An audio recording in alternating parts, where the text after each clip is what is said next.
ایک ڈاکو کیسے اللہ والا بنا۔ سوداگروں کا ایک قافلہ بغداد کی طرف جا رہا تھا۔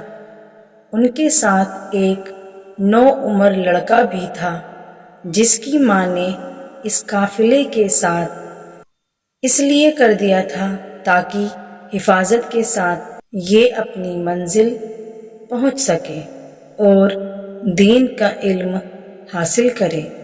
قافلہ اطمینان سے چلا جا رہا تھا کہ ایک جگہ کچھ ڈاکوؤں نے اس پر حملہ کر دیا۔ قافلے والوں نے اپنا مال بچانے کے لیے بڑی چالیں چلیں کہ کسی طرح سے کچھ مال بچا لیں، لیکن ڈاکوؤں کے سامنے ان کی ایک بھی چال کام نہ آئی۔ قافلے والے ان سے رحم کی اپیل کرتے رہے لیکن ڈاکوؤں کے دل نہیں پسیجے۔ جب ایک آدمی سے انہوں نے سب کچھ چھین لیا تو اس نوعمر لڑکے سے پوچھا، تمہارے پاس اور کچھ بھی ہے؟ لڑکا، جی ہاں، میرے پاس 40 دینار ہیں۔ ڈاکو نے کہا، تمہارے پاس 40 دینار ہیں؟ ڈاکو کو یقین نہیں آیا کہ اس غریب سے دکھتے لڑکے کے پاس اتنے دینار کیسے آ گئے، اور اگر آ بھی گئے تو یہ ہمیں کیوں بتا رہا ہے۔ یہی سوچتے سوچتے وہ اس لڑکے کو اپنے سردار کے پاس لے گیا۔ ڈاکو نے اپنے سردار سے کہا، یہ لڑکا کہتا ہے کہ میرے پاس 40 دینار ہیں۔ سردار نے پوچھا، کیا تمہارے پاس واقعی 40 دینار ہیں؟ لڑکے نے کہا، جی ہاں ہیں۔ سردار نے کہا، اچھا، تو کہاں رکھے ہیں؟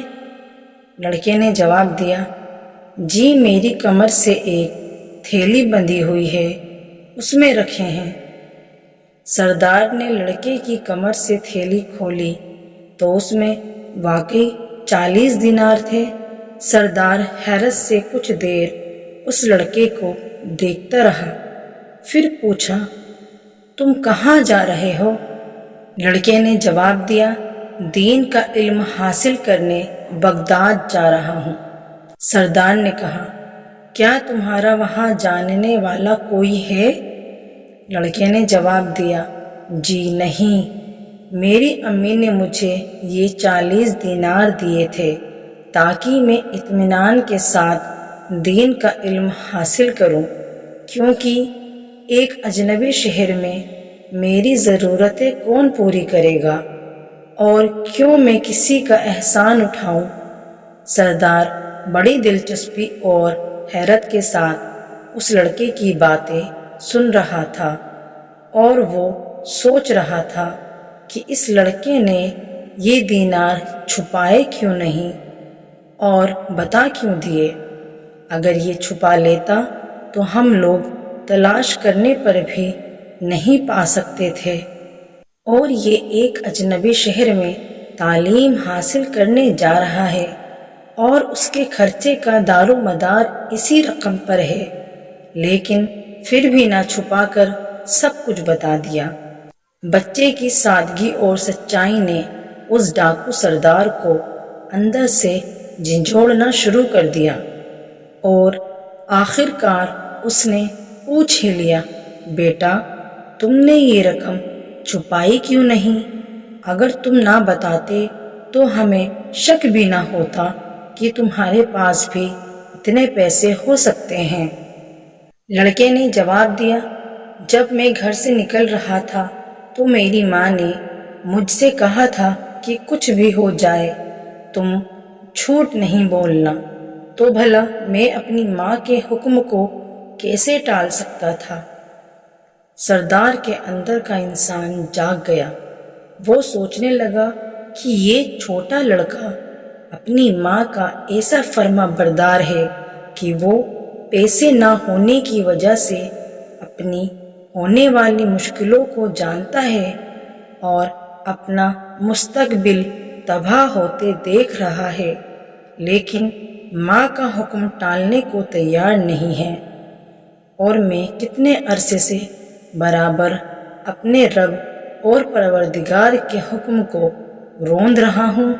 اس نے لڑکے کو گلے سے لگا لیا، اس کے ساتھ ساتھ پورے قافلے کا سامان واپس کر دیا اور خدا کے آگے سجدے میں گر کر گڑ گڑانے لگا، اور اس نے سچے دل سے توبہ کی تو خدا کی رحمت نے اسے اپنی آغوش میں لے لیا۔ پھر یہ ڈاکو اپنے وقت کا ایک زبردست ولی اور اللہ والا بنا، اور خدا کے بندوں کو لوٹنے والا، خدا کے بندوں کو دین کی دولت تقسیم کرنے والا بن گیا۔ ایک عظیم ماں کی تربیت نے صرف اپنے بچے کو ہی نہیں بلکہ ڈاکوؤں کی بھی تقدیر بدل دی۔ یہ وہی ہونہار لڑکا ہے جس کو ساری اسلامی دنیا عبد القادر جیلانی کے نام سے جانتی ہے، اور جن کا نام آتے ہی دل عقیدت اور احترام سے جھک جاتے ہیں۔ اللہ ہم سب کو عمل کرنے کی توفیق نصیب فرمائے، آمین۔ ویڈیو کو لائک ضرور کریں اور ہمارے چینل کو سبسکرائب ضرور کر لیں۔ ہمارے چینل پر اسی طرح کی نالجیبل ویڈیوز اویلیبل ہیں اور وظیفہ ویڈیوز بھی اویلیبل ہیں، تو ہمارے چینل کو سبسکرائب ضرور کریں اور ہمارے چینل کو وزٹ کریں اور ہماری تمام ویڈیوز کا فائدہ اٹھائیں۔ ملتے ہیں ایسی اور ویڈیوز کے ساتھ، تب تک کے لیے اللہ حافظ۔